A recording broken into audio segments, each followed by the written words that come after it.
Observe.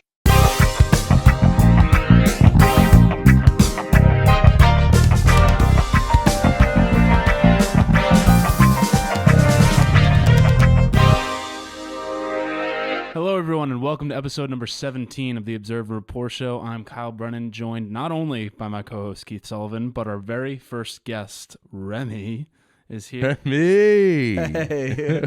Remy, by introduction, is a singer-songwriter out of New York, out of Hopeless Records. His highlight cuts include songs with the Chainsmokers, Tate McRae, Justice Bennett's, and AJ Mitchell's Friends, which peaked at number 20 on Top 40 Radio. His recent collaborations include A$AP Ferg, Quinn92, Versace, Olivia Holt, and Jutes. You can find Remy on Instagram, Twitter, and TikTok at IsThatRemy, and you can find his latest album, Could the Grass Be Greener, on Spotify. Remy, welcome to the show. Damn. Hey, it's good to be here. It's good to be Second here. time around. Second time For around. those who don't know, we had some technical difficulties on the first conversation with Remy that unfortunately got wiped out, so Remy graciously is back here joining us again for a second conversation. Generously. Technical difficulties meaning I dropped something and broke it. So it's really my fault. Yeah. But I think it's what really bothers me about anything creative, any endeavor, it's whenever you change, in my experience, whenever you change one thing about what you're doing, it's like we talked about this actually on our Darwin episode when we talked about, not Darwin, but like we talked about creationism and evolution and stuff like that. And there's a principle called the constraints theory in electromagnetics and electrical engineering. Right away. Huh? And the constraints principle says that the more complicated a system is, the more likely when you change something, it will fuck everything up completely. Yeah. And just adding another person to the mix, it's like the universe goes, no, that's not how it works, man. You have to make a gigantic mistake before you're allowed to do that. Right. Yeah. So here we are. Yeah. Constraints principle, Remy. It's great to be back. It's great to be back. You were such a sport, man. Yeah, no, I had a great time. Have you ever had that where you've lost like a song or something? I just heard. Sorry to cut you off. No, please. No, please.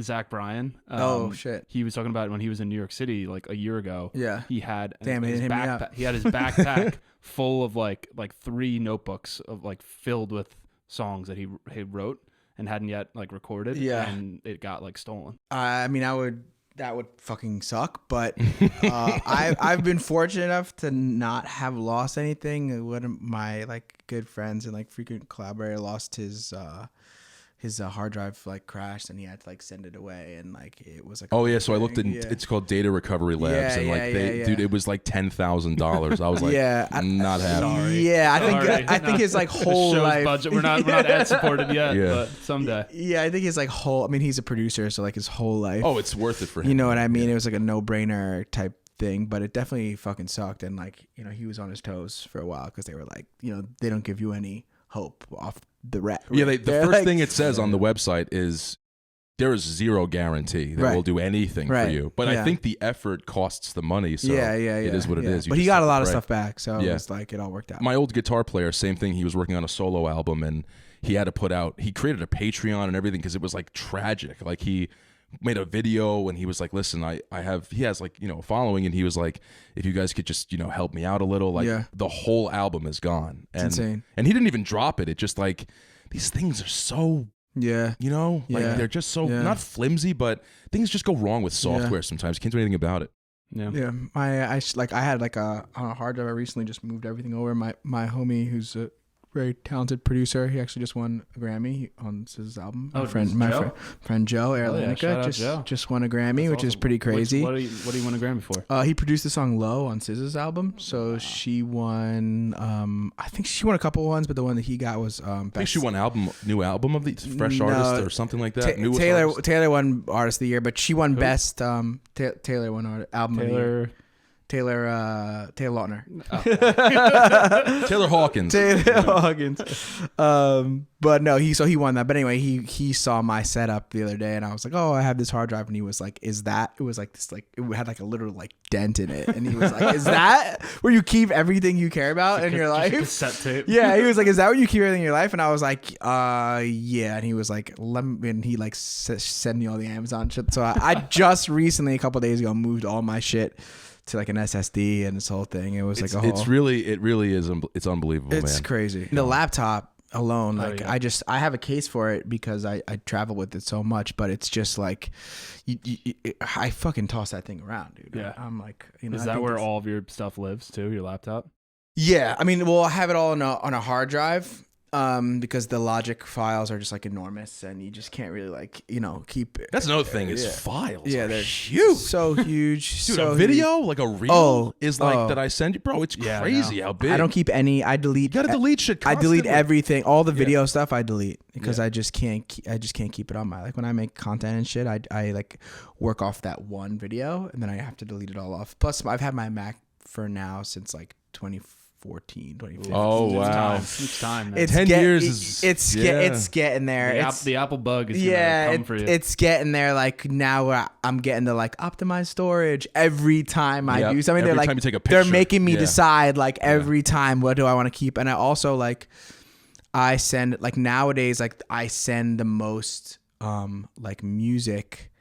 I send a lot of music through text. Like a lot of people, like when I'm working with artists or producers or writers and stuff, and we're sending files, like a bounce, so like a demo of the day, like that we do for the day. Like someone starts a group chat, and like someone will send the text in the chat. So I have a lot of demos in my iMessage, like Right. like tons So of you can't demos. delete messages. So I'm mad nerd. Right. Yeah. So I'm just like nerve. Like, and then when I look now, like what my biggest thing, it's always messages. And I just keep buying. Right. Like, I think I have like the 2 terabyte, like iCloud. Like I just like, I think I'm spending like $10 a month on iCloud storage because I don't want to lose stuff, because there are times where someone's like, yo, we need something that sounds like whatever. And I'm like, oh, I did this song like 4 years ago, and I'll like pull it up. Dude, and like, you know. I can't tell you how many times I've been saved by the bell with work, like that I've sent you or whatever, and I'm like, oh, I just emptied that folder and we didn't upload this to YouTube yet. You know, and then I go, oh, but I texted it to you. Thank God. Yeah. It's in the text. Yeah. Like, thank God. It's amazing how it just like recreates a whole new, like, why do I have to wait to bounce a whole new version? If I send it to you, it's just like magically copied. Yeah. You know, I mean, I know it goes down in quality and Yeah, shit. yeah. But yeah, man, it's real. I wanted to talk to you about the Chainsmokers a little bit because arguably they're the biggest artists that you've done work for. And I'm curious how how do you siphon through work? Like, how do you determine what to do and what not to do? And I think I remember from last time you saying that the Chainsmoker situation was kind of not really a great story. It was an email, and you sent in the work, and they loved it, that kind of thing. Yeah, I mean that's how that. I mean that was literally that. I did a session with a homie who knew their team, and we wrote the song in like a day, and sent it to them, and they took it and they added parts. They brought in Ian Kirkpatrick, who's like an incredible like super producer. He's like one of those like just like Dua Lipa and like all these people. We should clarify for those listening. This is "Push My Luck" by the Chainsmokers. Yeah, written by Remy. Great song. Thank you. Yeah, great song. But yeah, no, that we sent that song, and it was pretty actually was pretty moved pretty quickly. And like I still email with Drew often. He's like a very normal, nice person. I've had nothing but like an incredible experience, and they're just like, they're obviously like super talented. And but in terms of picking what work, I mean that's the literal bane of my existence, is like picking what to work on. I would imagine. How does it come in? Like, is it emails and just it's every possible way. I mean, like Instagram messages. It's like friends of, like, if I'm working with an artist or a producer or a writer, and they're like, yo, I have a session with XYZ artist, like they're dope, like do you want to come in? Like it comes, so it's like a homie level that comes through. And then I've been signed to Sony, and now I'm signed to a company called Arcade that's through Universal, and so like there's a whole team of A&Rs, and their job is just to set up sessions and to just like network. And, Okay, like, make now we're sure- getting somewhere a little. So like there are people who are facilitating the studio time with said producers, and that's all being set up separately from you guys, and then you get a call or an email saying, hey, we've got this session coming up with this person's people, and would you like to jump in? Yes, that's how it really works. Yeah, that's Okay. how a lot of sessions happen. That's how there's like there's like the industry side of where people are coordinating these sessions, and then it gets to a point eventually where like you that's how like something maybe that like you've never been in would happen, like a new artist that you've never worked with. It comes from somebody being like, hey. So especially since I'm in New York, they'll be like, so-and-so's in town. do you want to work with them? Do you think they're like, like whatever, here's the music. Or if I know who they are, they're like, so-and-so's in town, do you want to work? And I'm like, yes. And but then like, the ideal situation is like, it goes really well. Everyone has a great time. Everyone exchanges numbers. And then it's like, then it's just like on some homie shit where they're like, yo, I'm going to be in New York. Like, let's kick it. Let's make some fucking shit. Have you ever had any like artist names come up there where you're like, what? Like they want to work with me? Yeah. I mean, like it's like, it's always like an incredible feeling when an artist that you like is like down. But usually what it comes from, at least for me at this point, is like me being like, yo, like this artist is in town, like let's send them stuff. And then if hearing that they're down, I'm like, right. Yeah. Nice. So like, what is it like on the artist end, I guess? Yeah. Because we talked about this last time, but Yeah. like, one thing I didn't know as a youngster, like listening to music, is how a lot of music is actually written by other people. Right? Yeah. So like your favorite band, Yeah. maybe your favorite song by them, they didn't write. Yeah. Yeah. And to me, when I was little, like I felt like that lost a little magic in it. Yeah, But now yeah. that I'm older and understand the inner workings of it, like I appreciate the collaborative nature a bit more. Yeah. So I guess like, what is it like on the artist side? Are they just getting like the Chainsmokers, for Yeah, example? yeah. Are they just getting sent emails Yeah. and files of like, try this song? What do you think of my song? Please like listen to my demo. Is it like that? Yeah, Or, I like- mean, it just depends. Every artist is so different. Like certain artists are like very removed from the writing of it, and they just want like a great record. And like, there's an art in that as well, which is like picking a song that sounds great. And I think a lot of people like talk about like Kelly Clarkson a lot because she doesn't really write, but she's like one of the best singers of all. She fucking is, dude. time. And I was a little mad at her because, not to interrupt, No, please. but she's on TV a lot, and she's always doing I'm hosting this whatever game show, and she just doesn't look the same. Yeah, and yeah. I would think in this world where they're still judging people that way on TV about Yeah. like their weight and their appearance, Yeah. that they would like, why are they cutting her so much slack? Yeah. And she was just like, I don't give a shit. Like I'm just gonna do whatever I want. But having said that, Yeah. Kelly, she lost a shit ton of weight. Yeah, yeah, and yeah. she looks sick Yeah. like right now. Yeah. But having said all that, her voice though, Yeah, yeah. she'll open her voice Amazing. sometime. She'll Yeah. start singing on one of these shows, and I go, Yeah. oh, that's why, because Yeah. she's like a goat. There's all these like she's a goat. Yeah. she's always like videos of her, and everyone's like, it's like kind of a joke where they're like, and like at least I've seen on the internet when artists being like, oh, like, did you hear who covered your song? And they're like, no. It's like, oh, Kelly Clarkson's like, oh, it's fucking her song now. Yeah, yeah. Oh, you yeah, know, yeah, because yeah, she's just totally. like so incredible. And so I guess like, someone like, I'm sure she writes a lot of, music that I maybe don't know about, but like there's people like that. And then there's other artists, like even like the Chainsmokers, like they get sent like the best of the best, but they make a lot of their own music, especially now more than ever. They make a lot of their own music, and they make a lot of decisions. And I think a lot of artists now, like, plus like we're all creative people who like to be in the mix of it, like nobody likes to get sent like a whole thing. I mean, I don't know if that's true, but like at least for me, like when I like to leave stuff open so that someone can kind of like make it their own, and like sometimes they just do it with the vocal, but like a lot of times, like for example, Chainsmokers, who are producers, they want to be, they're like touching the track, they're making decisions that'll help, and they'll be a part of the creation. And a lot of artists that I've worked with are like super hands-on and like want to be in the mix. And like I said, that's the most fun part of it, is like making the song. Like that's like that's the best part of it. Everything after it is cool. Like people like to perform, people like to but there is just Studio something- magic. Yeah, there's just something special about writing and recording and coming up with an idea that is so special. Have that you- just don't get like do other you- places. Do you get ever envious or jealous, or like, I know as a drummer, when I go see a live show, Yeah. I'll be watching the drummer and I'm like, I can do that. Yeah. Why am I not playing for Sting? Yeah, Like, yeah. Why? Yeah. What have I done wrong with my Yeah. life?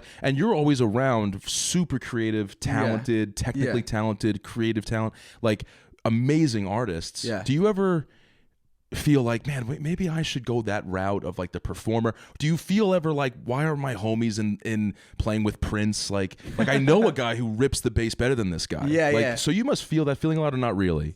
I mean, in a like a competitive like business sense, sure. You know what I mean? I think, you know, I have just a lot of homies who are just fucking killing it. And for me, it just means like I'm doing something right to be.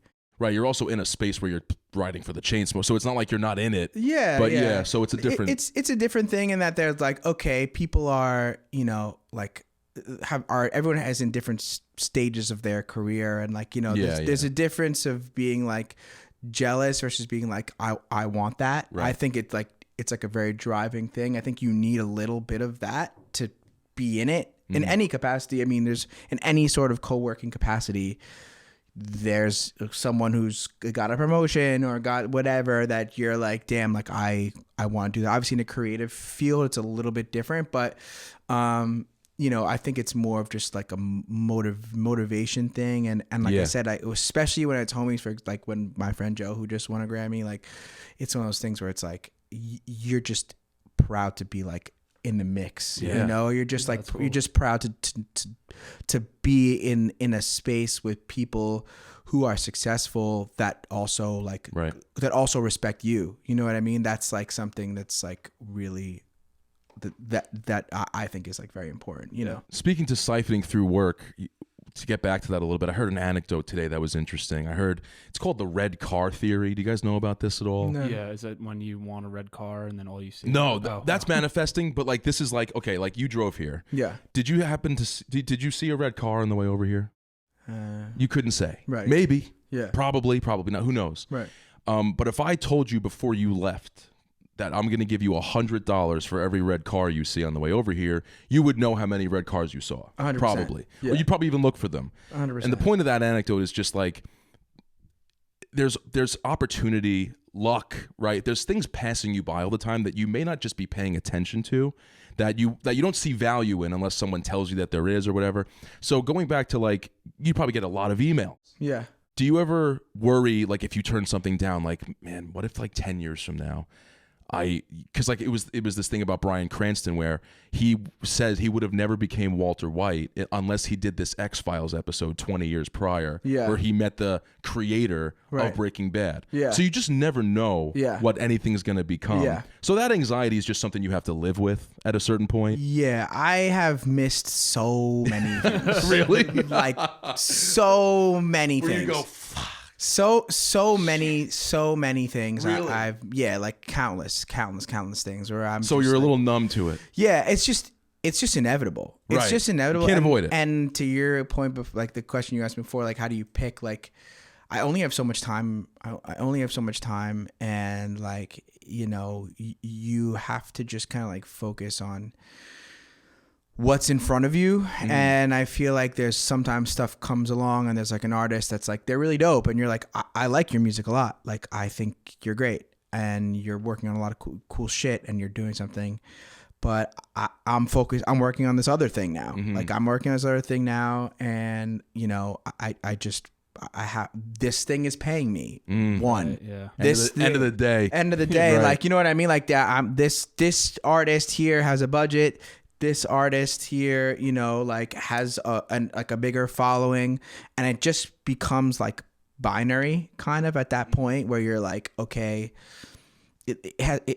that's when like kind of it gets a little businessy where you're like, I think you're fucking dope and your music is great, and I want you to succeed, but I can't work on it right now. And then like in a couple months they like catch on TikTok or like something goes crazy and then they fucking blow up and you're like, if I had just taken that one fucking session like and spent a couple hours, like maybe. But then there's also times where like you do those sessions with an artist and or a writer or a producer or whatever, and you take that chance because you love the music and you really think it's like a special thing, and it just doesn't connect. And everybody does everything right, and it just doesn't connect. Isn't it interesting how in the creative world, a lot of the time, man, the things that you thought were whatever become the thing. Yeah, no. I wonder what that is. It happens so often. It happens all the time. It's the ones like you talked about, like one of your best, like most successful songs. Yeah.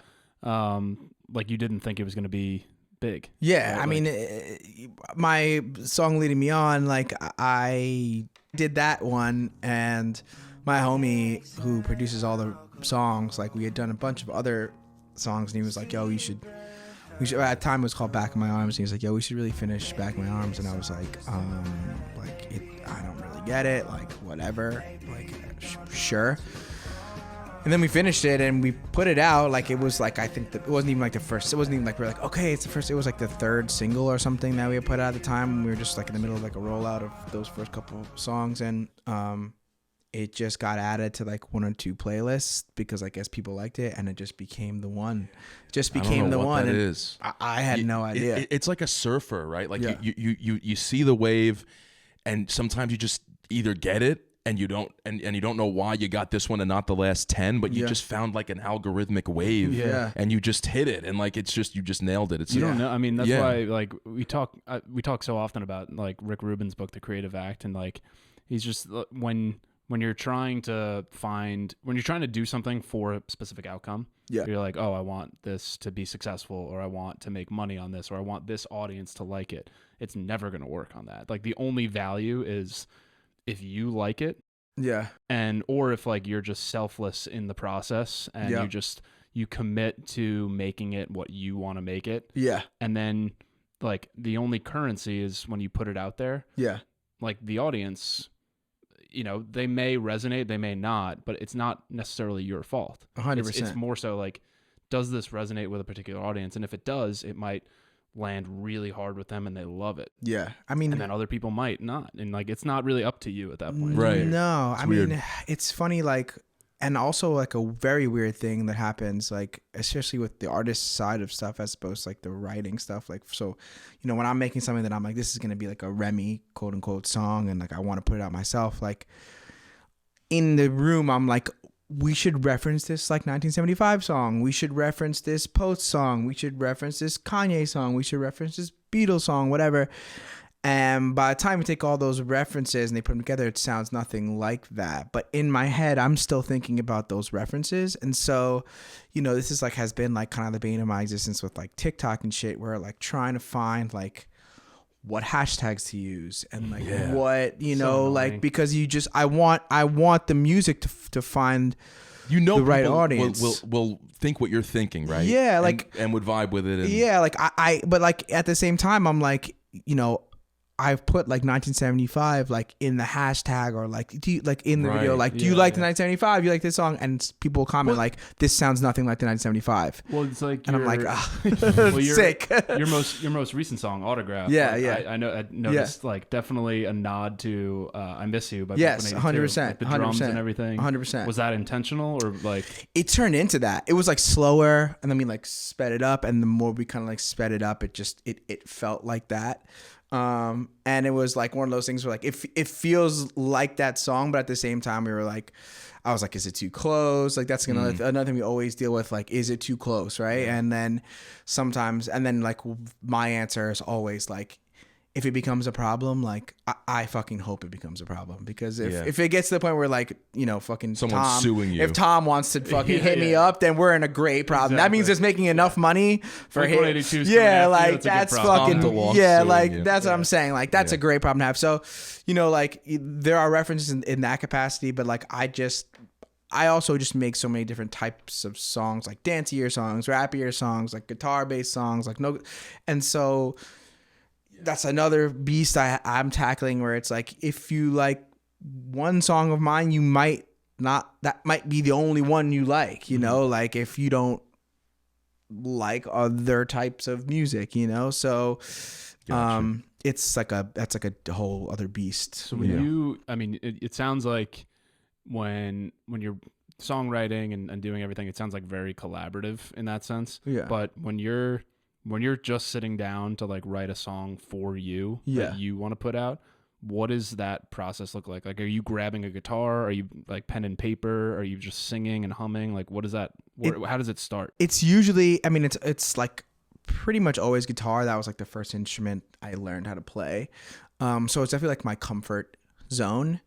I think now more than ever too, like, I just think like guitar music is like having like a really great moment right now. I think like Billy Strings, all that shit. Yeah, like, and like country music and like folk and like all these types of vibes, and like this like very organic feel. So now more than ever, it's guitar, but it usually, and this kind of goes for even like in writing sessions as well, where people will be like, we start with chords. Like to me, like it's chords first. It's like an aesthetic. It's a vibe. It's like, we build the world of this like track and like what it's gonna sound like, and like these are what the drums are gonna kind of feel like, and then like I'll pick up the mic and I'll usually like kind of just freestyle like melodies and like see what. So kind you of do comes melodic natural. Improvisation with your voice, not a keyboard. Yeah, really. Yeah, That's impressive. I'll sing it through, and I like that's how a lot of like top liners will do it. Like that's like the term for like people who do like lyric and melodies, like top liners, and like it's just like a very free flowing, like very mumbly thing. And then you kind of like pick out certain words that kind of come to mind. Sometimes like if I'm hearing a track and it sounds sad or happy or like just general direction, I'll have like a note that has like hundreds of like little phrases and shit.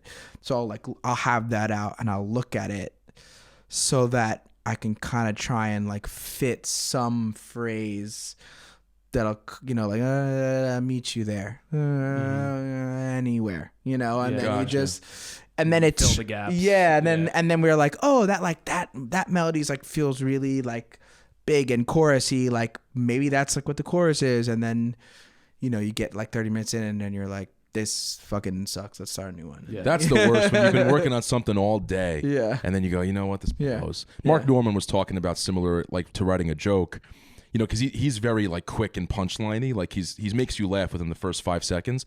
He calls it trimming the fat, which isn't like his term, but like he comes up with like a paragraph of a funny topic and then just cuts absolutely every unnecessary word out. But while getting the point across, and I guess that's kind of what you're doing melodically. Yeah, you're floating around in the ether of creativity above the chords. Yeah, and then you find what sticks, the words that get to it, and then it becomes a melody. Yeah, some people are really good, like Paul McCartney's very famous for this, just kind of like hearing it in his head. Oh yeah, kind of thing. That I don't know. I can hear melody over chords, but it's never like, oh, I have it. Yeah. It's always like something you got to dig, or like melody is it makes no sense to me. Yeah. Like I can pick up a guitar and make cool sounding chords, but when it comes to melody, like it's amazing. I don't have that talent, so like that's really cool to be able to. Can I ask another thing about TikTok and that? I am convinced as a creator, content creator, whatever, podcast producer, that hashtags, it's like, do they do anything? I don't know. I don't Let me ask know. you a question. Think of it this way.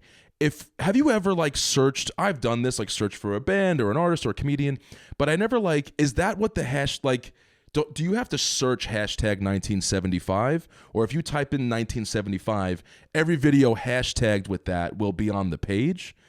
And how often are people even doing that? Going like, I want to watch 1975. Personally, I don't do like it. no one does that. Yeah. So like, what the hell are we even doing with the hashtags? What I think what the hashtag is, and I don't know. We're like 10 years late on this, by the way. Yeah, it's like I mean, a but it's 10-year-old. different. People are still Gen Zers are listening. Like you fucking like Gen Alpha, dude. But I think people are really still trying to figure it out to this day because, so I noticed recently.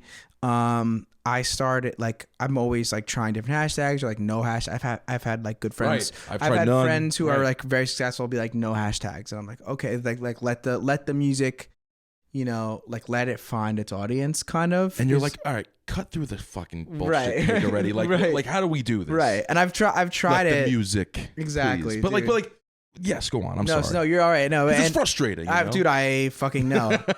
But recently I've posted a couple and I've actually used like the Post Malone hashtag because like his new music kind of feels like Chemical kind of feels like that song, and like we've brought it up, like our friends have like when that song Chemicals by Post Malone comes on, I'm like, oh, this is Remy's song, right? And then he starts singing, I'm like, oh shit, that's Post Malone. Yeah, exactly. Like, So like that. So it sounds that similar. Dude, it does. Yeah, really. it's like listen to Chemicals by Post Malone. It sounds I haven't heard it like yet. a Remy song. Yeah, which is cool because that also means like you have a distinct sound. 100%. Yeah. And So Post Malone might not know about it. But. right. No, yeah, he doesn't know yet. He copied me, but I'll let him. Or slide. he does, and We'll let he's him just slide, ripping him off for years. Yeah. He was searching 1975. Right. hashtag. Yeah, he's been on the 1975 hashtag. I know he has.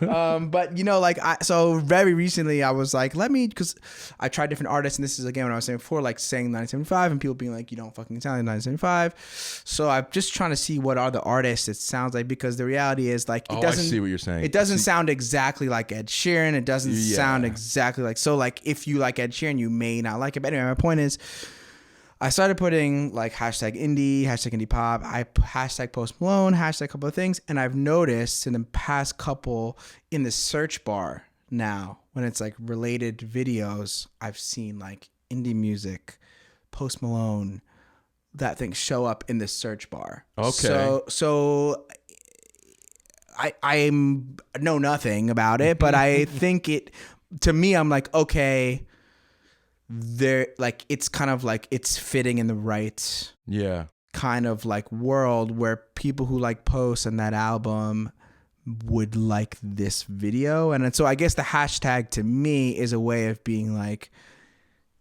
putting it in the same category as like people who like Post, who are organically seeing. Maybe that's what it does. Yeah, they're like the internet is theoretically tangibly limitless, right? Yeah. Like, there is no boundary on it, so you got to put it like in some direction anyway. Yeah. Okay. Yeah. Do you think a lot of people these days are finding music on social media? Because I would think, like, at least for me personally, I think on TikTok, it's like that's the top 1%. Yeah. Right? Like those big songs that like are on every Yeah. TikTok. Yeah. But like still I would imagine like Spotify is still the main the Spotify playlists are the main places people are finding new music. I feel like it's so different. I mean, and in terms of just like people's like intention, I guess, as well, when it comes to like music, where like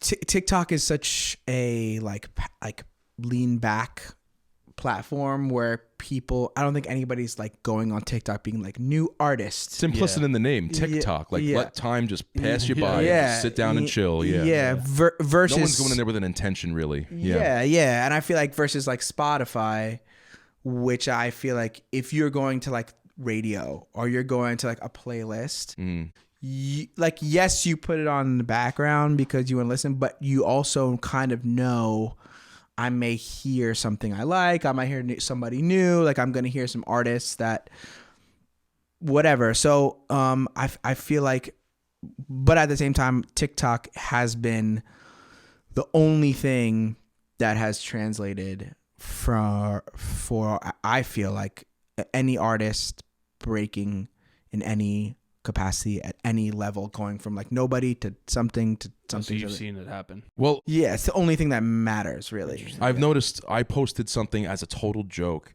like, because I had, you know, that Kevin James meme where he's at that race and he's going, I only got two things to say. Yeah. God bless our troops. God bless America, and that whole thing. Yeah. For whatever reason, I wrote this. I always thought, like, because the way he yells is very like good in a metal vocalist perspective, and I was like, I'm just gonna jokingly, because it was like a weekend, I had the wife was away, whatever, and I wrote a song where that would be like the intro, like a hype up to get the crowd to do a mosh pit or something. Something I did, and then something happened with the military where I was like, it was like rah rah, let's go America, and I made this reel and I put it on TikTok, and it went not like viral, but it had like 70,000 views and like thousands of likes, and it was like the first one in a while since our reels that had gotten any attention. And and everybody in the comments is like, let me know when this song's done. Let me know when you put it on Spotify. So it's weird, like you're saying, like, I think young kids are finding music on TikTok, whether unintentionally or intentionally, but it's there. Like you get, I think you mentioned the guys who wrote "Why You Always in a Mood." Fuck around. Like, wasn't that a TikTok explosion song first, and then it became like a real song? Yeah, I mean, you know, though, like that is just the only thing, and especially like in 2020, that was like when people were like, "Oh shit!" Like, this TikTok thing is like a real thing, you know? Like, that was like the only, you know, that was like one of the first times where people were like really taking TikTok seriously. But I feel like now, you know, and we talked a little bit before we got started, where like every label basically, like, you know, they have different strategies and people do things differently, and different labels are, but a big point of like every label's like marketing strategy at this point is like the artist needs to be on TikTok promoting. Like that's Right. that's like the crux kind of. I can understand it. I mean, that's where the kids are at. and it's you like know? the only thing that kind of translates into real, like just tangible growth. You know, like it's just night and day. It's like a Shawn Mendes Vine situation. Like Yeah. he blew up on Vine and then he became a global. Yeah, I mean, sensation. Bieber was YouTube, so it's like, yeah. you know, all these things are like that. It's interesting that like even my Uncle Dick, he's a reporter on the news. Like he reports the news. Yeah. I remember a few years ago, like this is probably 5-6 years ago, like they started telling the reporters like, you guys have to get on social media. Yeah. You have to be on Twitter. You have to be on Instagram. And Yeah. it's like, what? Like why? Yeah. Like, but yeah, now it's basically like a job requirement. Because they're like, no one watches TV. Yeah. That's why. No, it's And it's sometimes crazy. if I find a new artist that I'm like really into, it's true. Like the first thing I'll go to Instagram because like I want to follow them. I want to like Right. see what they're doing. It's and, also like, and we can get into the discussion about EMG after this, I think, Yeah. because I want to, that's super interesting. But I find music on TikTok by watching a reel, and it just so happens that someone chose this song to be the song in the reel. And I'm like, this reel's funny, but what song is this? Damn, Yeah, like it's yeah, really good. And then yeah. you look at the bottom and it's there. So like that's a whole other reason. Like if a reel blows up, the song blows up. Yeah. So let's just say you could literally just be a great idea to just put your music on like porn. Yeah. Like put it on Twitter. Yeah, Like yeah. everyone's watching, and they're like, "This is actually a really good song song." goes pretty crazy, Like once yeah. once you actually that's the new strategy. That's the new strategy. That's a good once marketing you jerk strategy. off and the head's clear, that clarity. the clarity, you're like, "This song's actually Yeah, really Yeah, good." just corner the market. There it is. Yeah, That's true. No one else is Hey, man. thinking No that. one else is thinking about it. No, that's great. I'll cut this part out. Yeah. And you can just take that and run with it. Just take the idea and run with it. Yeah. So what happened? You were talking about what happened with UMG. Yeah, I mean, they basically UMG decided to pull all of their music off of TikTok, which is Universal Music Group. Universal Music Group. They're like basically they're like the conglomerate that I think they own like 50% of all recorded music. Like they're just massive. They have Republic, they have Def Jam, Island, Interscope, like any artist that you like. Wait, does Disney own them? Is that- Disney doesn't own them. They're the other Thinking of 50%. Universal? Yeah, but But they're essentially like the They're- Amazon of music. Yeah, right? they're Like- massive. They're just like a massive. There's Universal, there's Warner, there's Sony, there's like the big three. They just own Whatever happened to Atlantic? Sorry to cut you Atlantic is part of Warner. off. Okay. Yeah. Okay. So there's like a lot of it's like on paper, right? They're like TikTok didn't agree to pay for a good royalty rate for use of our music, our content on our platform. Man, everyone's right? struggling. That's huh? what they said. They were like 1% of all our revenue comes from TikTok, right? Which is like, and they're like, which is crazy because TikTok is so, it's graduating into other things. It has turned into other things, but a big part of their platform is music, right? So they were saying like, this is what it is, and we're gonna, we're taking a stand, we're putting it in. But what the reality of what that means, which is like the reality of like how a lot of things in life and business and whatever works, which is like the people who it really affects is not Drake, it's not The Weeknd, it's not Taylor, it's not Kanye, it's like the littler artists. I don't say little because whatever, but like newer artists. Yeah, we get your point. Yeah. Yeah, newer artists whose label is telling them you got to be on TikTok promoting your music, and then all of a sudden they take the music. Then they say no, you can't. And now it's like, but it's the only thing you can really do to move the needle. But now you can't do it. And I have friends who are like in album rollouts and single rollouts and this and that, and have these really, really great things going on that they getting throttled. and they can't promote it. And it's like kind of hypocritical for a label to be like, to be like, this is the main marketing tool we have is for you to go out there and promote your own music, and then say, and then being like, just kidding, no, you can't. And so a lot of artists are really frustrated. So is it a renegotiation of a contract, or they came to an agreement a couple of years ago, and then then someone in a board meeting was like, if we just asked for 10 more cents, Right. we would have been Right. Yeah. Right. like that So kind of they've thing. been renegotiating, and I guess the situation is that TikTok wouldn't, according to Universal, that TikTok wouldn't come to wouldn't agree to the rates that they wanted, and so yeah, like it's like I said, on paper it's like these people should be paying us more, but for UMG said it in their thing, which is like 1% of their revenue comes from TikTok. Yeah. So it's like, for them, it's nothing. Yeah. Right. For them, it's like and the reality is like the artists are promoting their music on this platform, Right. which translates to streams, which translates to ticket sales, which translates to merch. Yeah, So it's a necessary component. yeah, in the so ecosystem. sure, they're taking advantage, but it would be like taking the music off Spotify or like taking your music off like Apple because they didn't want to give you the rates. And so it's like, at what cost? And like I said before, like the people that it really affects are not the people who are, it's not the 1% of artists, it's everybody else. You know what I mean? So it's a weird place right now. So what other forms of like marketing or promotion are there available for you? So like how much is the record label involved? How much is like you just going out and hustling? Like do you do any of like your own shows or like try to self promote? Like I know you're not on like the corner with the guitar, but like what other ways do you get like people exposed to your music? I mean, it's 100% internet based right now. I mean, playing a show is so expensive. Playing a show is like that multiple $1,000 like expense every time. Like touring is almost always like a net loss until you're very successful. Yeah, I didn't know with touring like the artist has to. Oh yeah. Are you in a They have situation? to rent the venue. Right. If Right. you go to MSG, they have to rent. I think it's MSG. $500,000 a show at MSG. So then they might not even make a profit on that. Yeah, I mean, Are you talking about like a pay to play situation, like, or just renting the venue? Like the gear, you pay for the rehearsals, you pay for the rehearsal space, you pay for all the band members, you pay for all their food, you pay for all their travel, you pay for all your It's like having stuff. a wedding. It is every day. every day. You pay for your own, you pay for all your stuff, you pay for all your travel, you got to negotiate with it.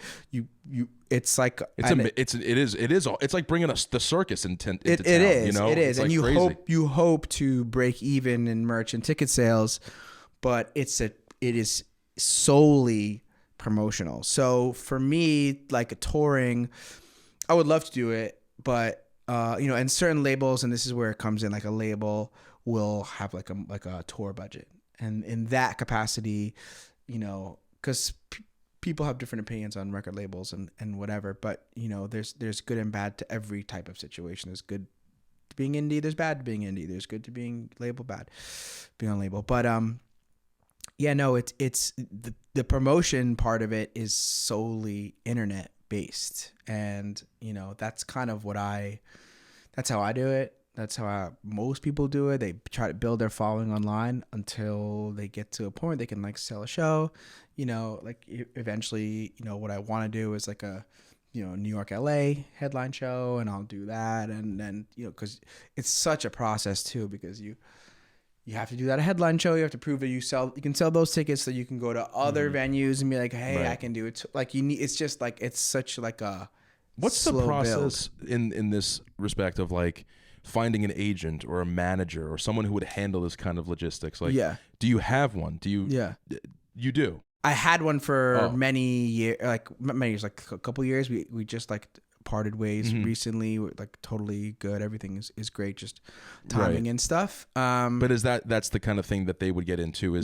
Like that's why you have a team, because those types of things, and like you don't need an agent, but it's just helpful. It's always helpful. Right. And so it just allows you to work on what you want to do, which is the music, and the manager will help you. You know, a manager contributes to sessions, contributes to artist stuff, contributes to all those things. It's just like it's a business. It's a business like It's any weird. other I know business. that bands that like there was this band Periphery. That now they're big enough, but when I liked them when I was younger, they were always talking about, and like they'd do like vlogs on the tour. Yeah. And they'd say, you know, we listen, guys, we do this for the love of it. Like we're not making any money by doing no. it. And meanwhile, they're on like a huge tour with like Meshuggah or like a huge band, but they were in a weird limbo place where they were big enough to sell tickets, but not for a lot of money. Yeah. So like you're just making your money back. You're not really Right. profiting. And Right. like they were just like, it's just fun. Like, Yeah. and now they're at a place where they can make money, but it took like literally 15 years to get to that point, you know? And they're Yeah. incredible. They're an incredible band. And it's- but it all started on the internet. This is when SoundCloud became like Yeah. the first thing, and he became this big thing on SoundCloud. And then remember SoundCloud? I mean, it's still a thing, but like I miss when like SoundCloud era, you know. it was so much fun. Like yeah. that's where you'd find a lot of really cool new people. You released Yeah. some stuff on Yeah. SoundCloud Yeah, a few years ago. I remember that. Yeah.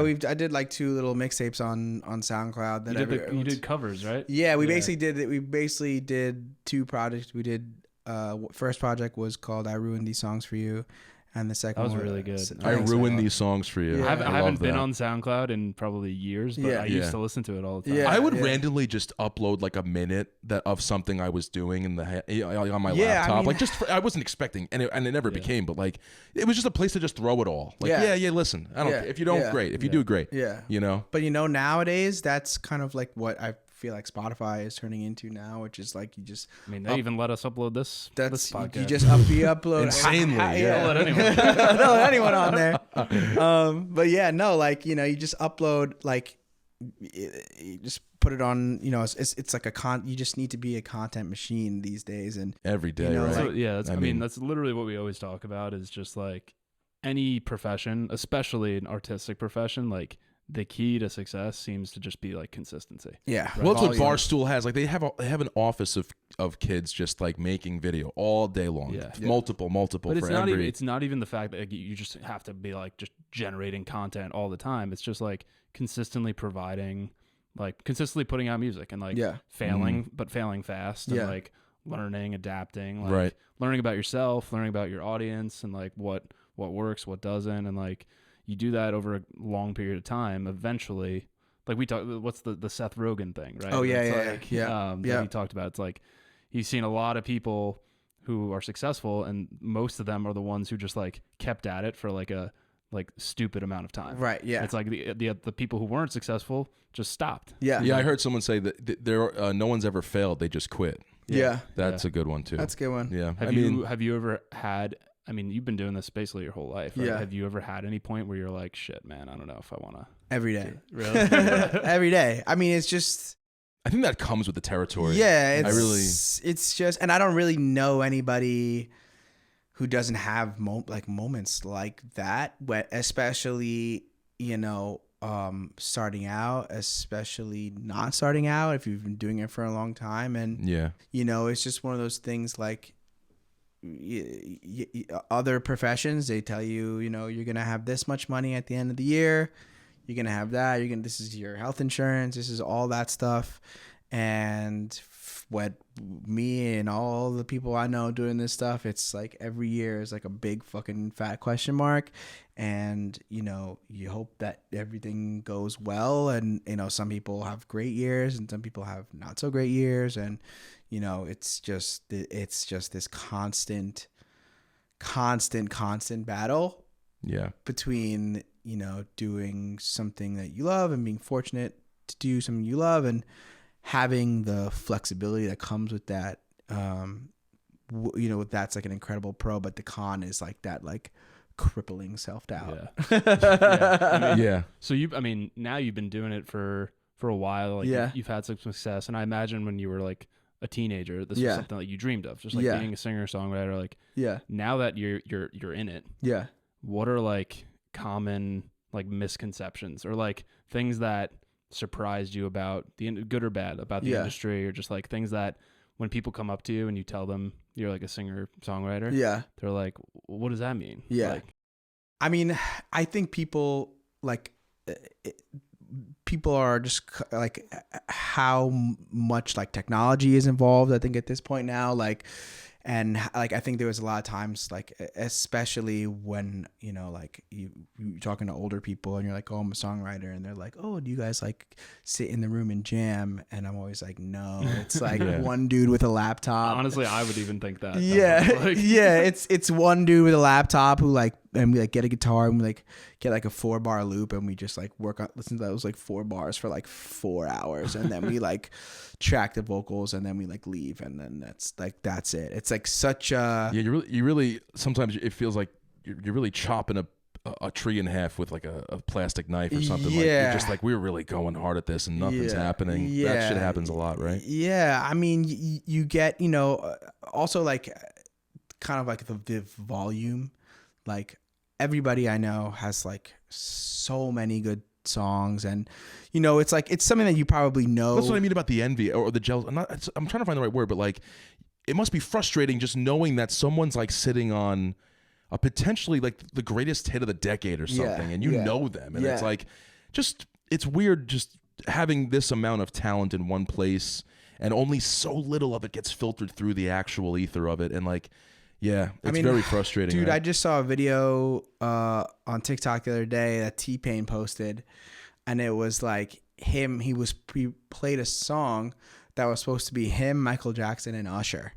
And Can you imagine? And I guess amazing. one of the songwriters of that song got a little fucking excited, and I guess like teased it or like posted it or like shared it in some capacity, and Michael said he was good after it was supposed to come out, and backed out of it, and then Usher backed out of it, and it just never came out. And so do you slit that guy's throat? Or? I mean, I guess I guess like you can't forgive someone and for you doing just that. and you just think about like so in those moments you're like, you think I have some songs in my fucking hard drive that are Right, probably pretty good, like I'm Yeah. sure there's like I'm sure Bieber has like like insane collabs, or like Drake has like Right. songs with like him, Wayne, and Kanye that just never came out, and like Elton John or I always something. think about Yeah. like the fact that, and this could be factually incorrect, but I've read it somewhere. That Pablo Picasso, like he didn't become famous until after he died. Yes, Yeah, that's true. insane. I mean, I don't It's know. like, Again, like but people I just heard that. found all of his shit, and they were like, "What the? Like this guy's Didn't he die like insane. on the side of the road with like $2 in his Insane. pocket Yeah, or something? Like he remember. wasn't Crazy. a rich. He wasn't like a super successful Pablo Picasso. Oh my God! right, yeah. He was Just- posthumous fame. Yeah, yeah, Post yeah. Yeah, I mortem. think about that all the time. Like Yeah. just the amount of like unwritten books or unwritten songs or like Dude, things that are just like in the back closet or in someone's attic, and you're just like, that's the next. Totally. You know. There was a book like that called the A Confederacy of Dunces by this guy. He was an author, and he died, and then his wife found this book of his that he never published or never gave to Insane. a publisher, and she gave it to someone like 10 years after and was like, I'm telling you, this is the best book he ever wrote. I've read it like 10 times. It's so good.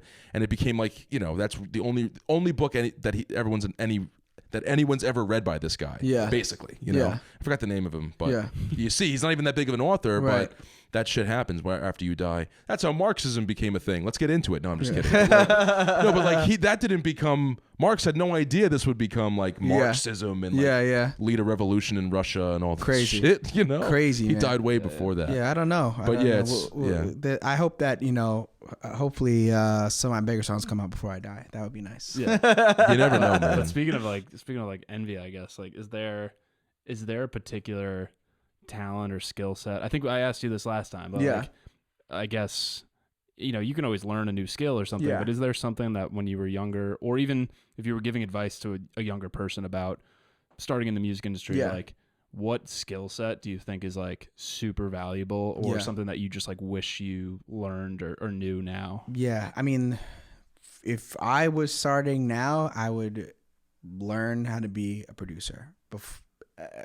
Fuck writing a song, being whatever, like making, mixing, like production, get into fucking Ableton or Logic or whatever your DAW of choice is, and I would just fucking get into that. I would learn that first, because that, you know, the big issue nowadays with songwriters is that they don't get fees. So producers, you know, this comes from like old music making, which is like sheet music used to be like us publishing, right? So you could make money off sheet music, but obviously that doesn't happen anymore. And so what labels would do was buy the recording from a producer. They would buy the actual, you know, fucking LP or whatever, the master tape of the record, and they would redistribute it. So, you know, that has continued, even though it's just files now. It's like it's the same idea of like they buy the waves, they buy like the quality, they buy the instrumental acapella full version from the producer, and so producers get fees. So do you know what that number looks like? Obviously, it has to do with who wrote it, who it's going to, blah blah blah. But generally speaking, for like a low-level quote-unquote producer, if they're selling the master file, is that like a $500 interaction or a $5,000? It's so dependable. It's so, but it can be situation. Like it could be like 50 grand. 50 grand. Like I'm sure, like Max Martin, who's like one of the biggest producers of all time, I'm sure his fee is astronomical. I'm sure, like, you know, there's just like when you're at that level and those type of music and your credits are just that. It's like any other business. Like if you're enormous, I will say most of the time, especially like if you're starting out, you won't get any fee. Like because people don't have the money. But you're entitled to a fee and you're entitled to points on the master. Meaning when they upload it to DistroKid, you have a right to be like, I want 50%. I want blah, blah, versus the songwriter does not. Gotcha. So what happens, whatever happens with your song happens, and it's really kind of out of your hands. Right. At so that like, point. And so, you know, so because of that, and, you know, and all the biggest, there's like a lot of big songwriters going up DC and the government, the capital to fight for songwriters, you know, whatever. But that if you wait on that, you'll be fucking, you'll be dead. You'll be fucking, be Picasso. Right, exactly. So if I was starting over, I would be picking up that production technique, those production skills, because you can get your money now. So right. It sounds like producers are like top of the pyramid and like financially, at least 100%. But are they also like the rarest talent? Like, is it? No.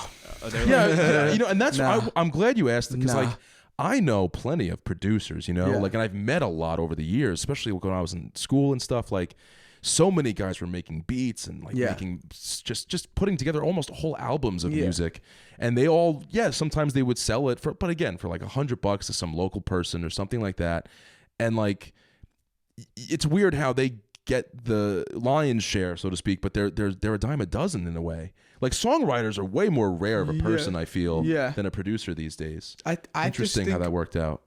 I think, you know, production is so important, and there's a lot of songs that are like basically production driven, and like like dubstep, like you need to be a producer. Exactly. You can't be a songwriter. I mean, you could be, but like, you know, it's like the sounds are so important now. Like, you know, everyone's autistic, right? Like, people need like a lot of shit going on. It's got to be so crisp and clean. And I'm telling you right now, like, I do pay for a mastering software like Algorithm every month. It's like whatever, $19.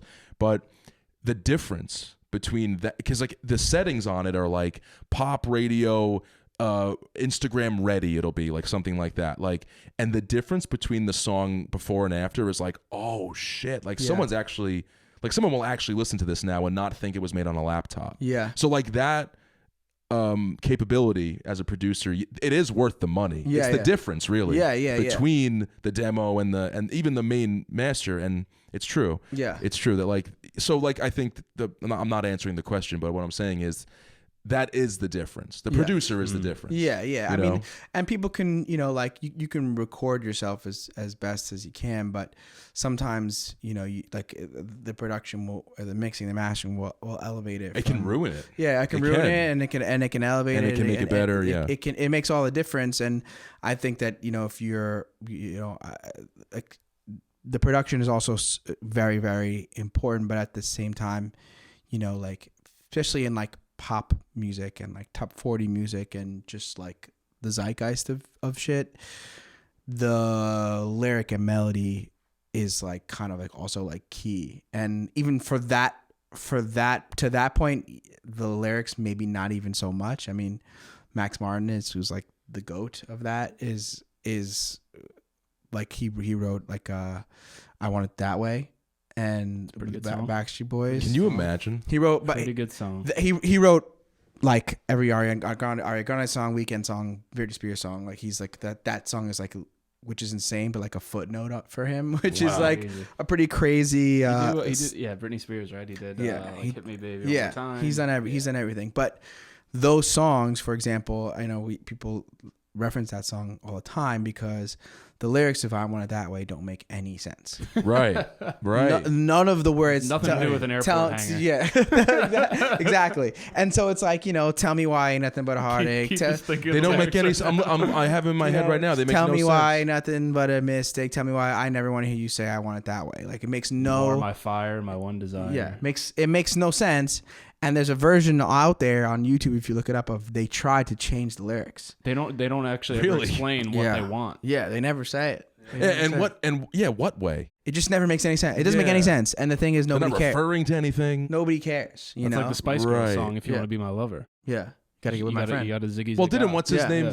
He proved this by what does the Fox say, right? Yeah. I mean, like no one really gives a shit what the song's about. Yeah, it's about how good it sounds and the melody. Yeah, like and the. I don't even like. So this is one thing I found really interesting. I'm someone, and I didn't realize there was like kind of maybe two divergence of people how they listen to music. When I listen to a song, I'm mainly just listening to the sound. Like I listen to the instruments, and I almost look at the artist who's singing as just an instrument on top of the guitar and the drums. It's just, to me, it's just sounds. Yeah. Like my wife, Lauren, on the other hand, like she listens to the lyrics and the story. Yeah. And she's like, oh my God, did you hear what he said? And like, I'm like so emotional. And I'm like, oh, I wasn't even listening to the lyrics. I kind of listened to the sound to elicit a feeling in me. Yeah. Like, and I found that bizarre that real like, quick, I guess there's two different. Can I tell you a lyric that everyone misheard for their whole life? I just found out. Please. In the Blink-182 song, they came up a lot in this episode. What's the one? All the small things? No, it's not that. It's I took her out. It was a Friday night. Yeah. It's not I walk alone to get the feeling right. Cologne. It's I wore cologne. I wore cologne. Yeah, I wore cologne to get the feeling right. Travis. Fire. It's I wore. Why did we all think it's I walked alone? Yeah, I don't know. He's literally talking about being with someone else. That's like the Green Day no one. Sense. Maybe we confuse it with the Green Day. Fucking. I walk alone. They were just on the subway in New York They City, sure by the way, with Jimmy Fallon. And it was really funny that like I don't know if they were actors, but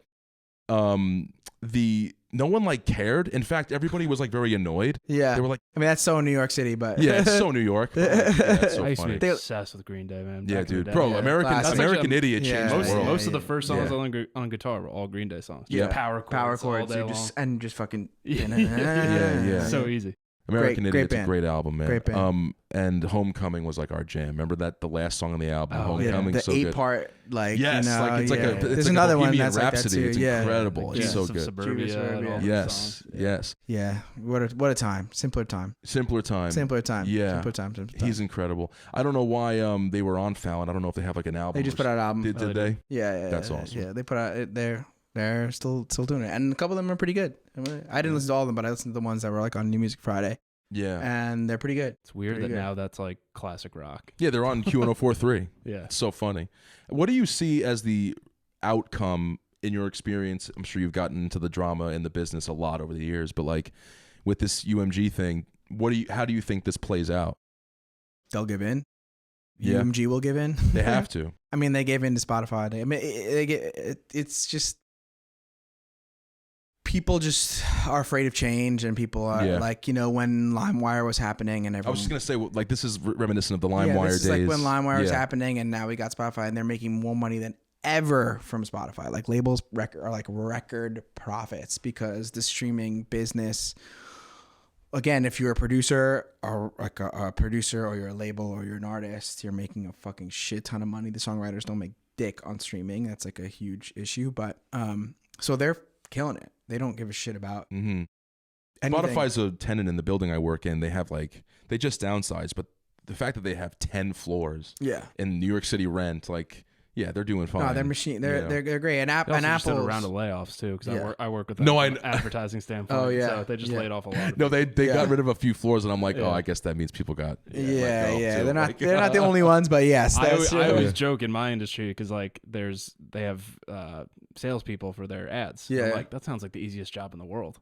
Like you don't really have to sell much. People just want to be on Spotify, and you're just like, here, like, give me the money. Right. No, they're one of those things where it's like at one point that model was like really scary to people, and now it's like kind of like duh, like it's like you just have to have Spotify or like some sort of listening, Apple Music, whatever your thing is. It's now just ingrained into people's lifestyle, versus at one point the streaming thing was like a really scary, threatening thing to the industry, and now I feel like it's just like part of it. It's inevitably part of this now at this point. This might be a dumb question, but I feel like of course it is, Kyle. The little kid in me feels like I have to ask, but like, how often do you listen to your own music?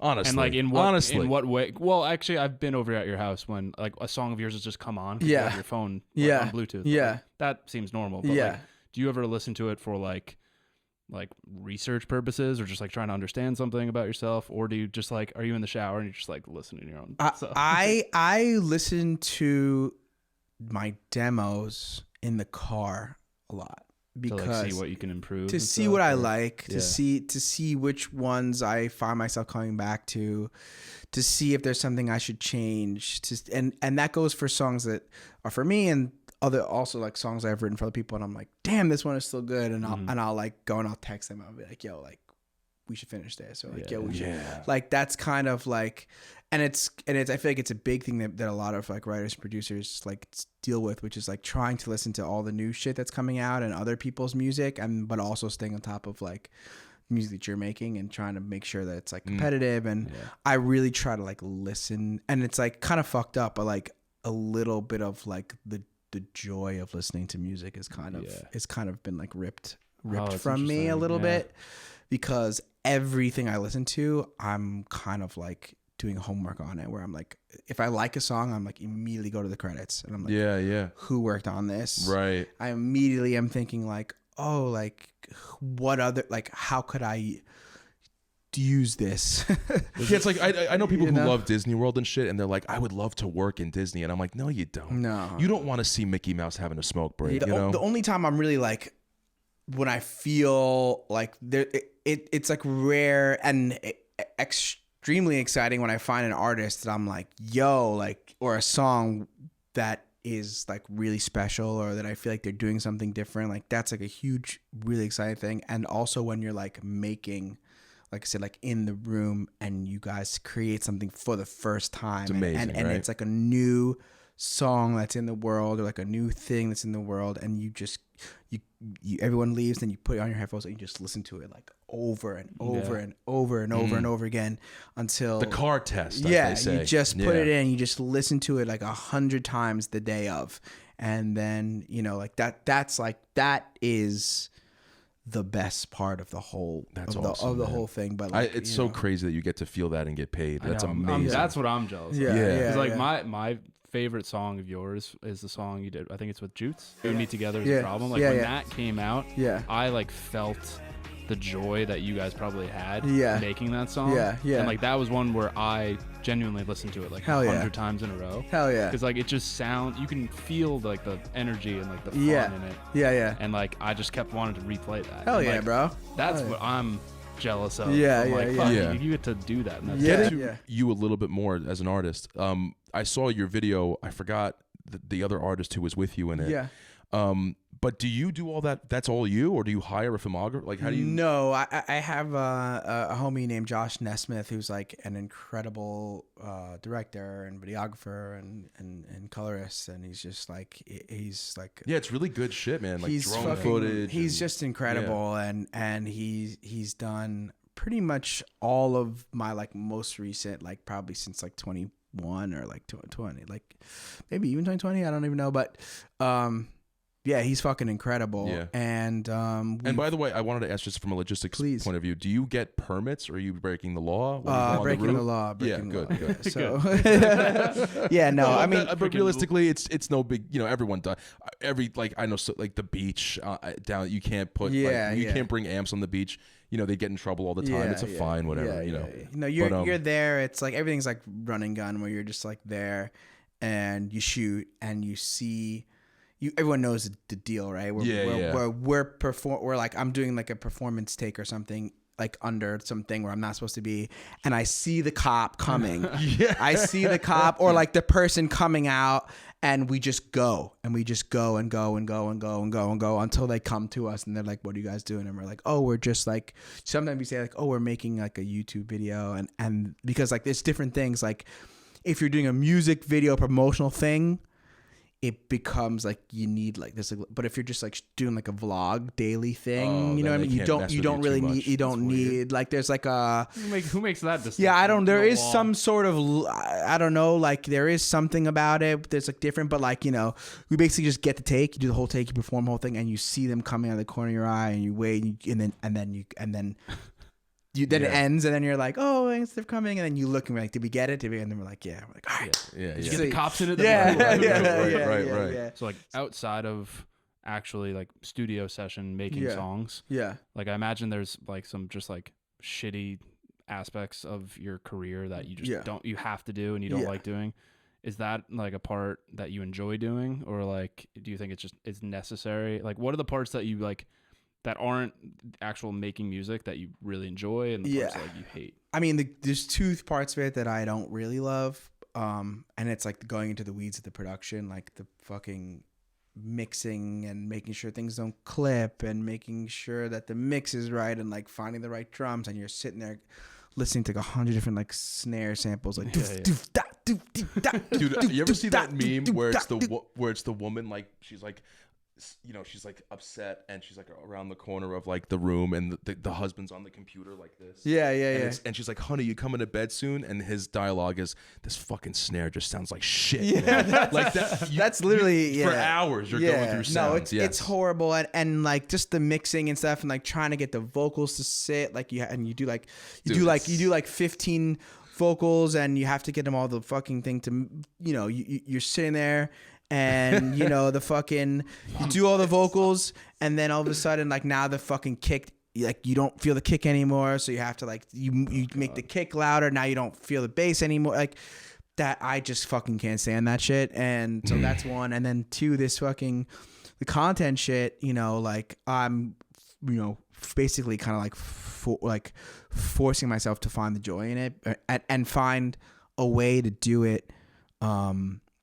That I can enjoy it because it's genuine, it's right? and people can just fucking tell when you're not being authentic, and they can just tell when you're like it feels promotion-y, and like we're not fucking. Hey guys, just came out with this new album. Yeah, like did I write the song this summer? Like not. It's just hard, and like also we're just we're not Gen Alpha, like we're not Gen Z. Like people can fucking see like why is this fucking grown smash ass that man, like button. like what I mean? Don't forget to subscribe. So like and subscribe. Like and we're just like grown ass men, and they just like they can just fucking smell your shit. So it's like finding a way to do it that people can like that's authentic. And it's Oliver Anthony. Oliver Anthony, the country guy who wrote Richmond North of Richmond. Yeah. It's an iPhone recording. It's you can't get realer than that. And like, but even that, like, if you don't, obviously we're content creators, and so my For You page is like every other video is like, are you stuck in 200, 300 views? Literally, Like I get those every fucking day. Read the caption below. And you know what? And everyone says this, and the reality is they're like, your content, you just got to step the content up. Like, that's just the only thing to me you're right. that feels That is really the only truth of it. Like, because I've seen for every rule or something that people would say is a way to make content connect, there's an exception to that rule. Like, you need to have a better camera. Well, I've seen videos that look like shit go viral.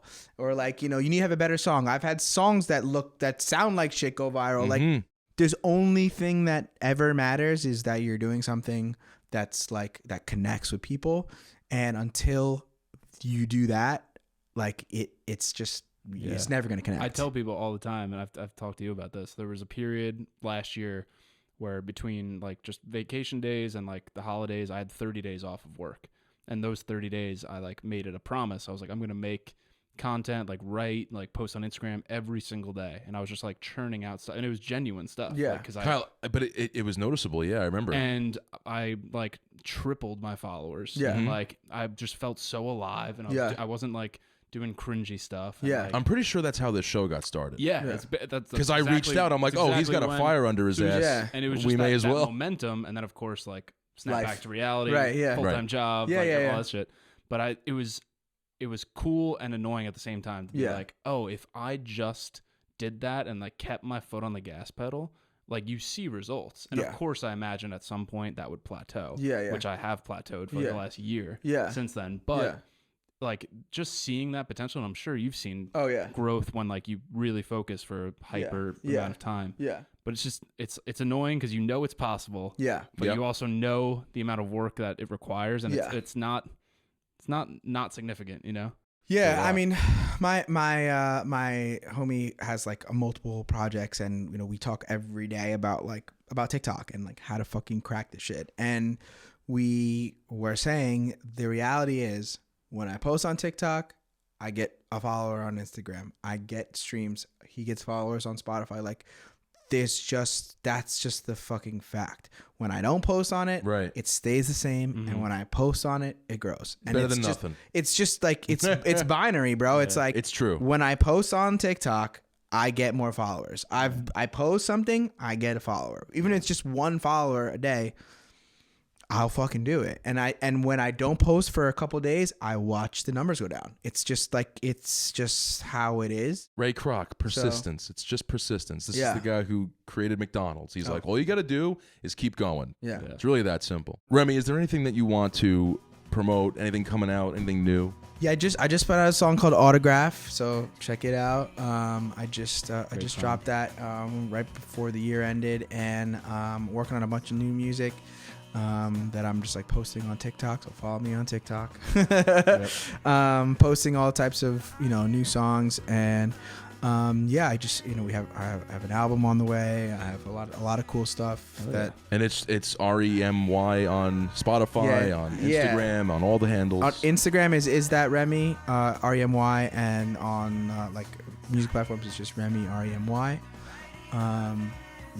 I'm the kid that looks like me.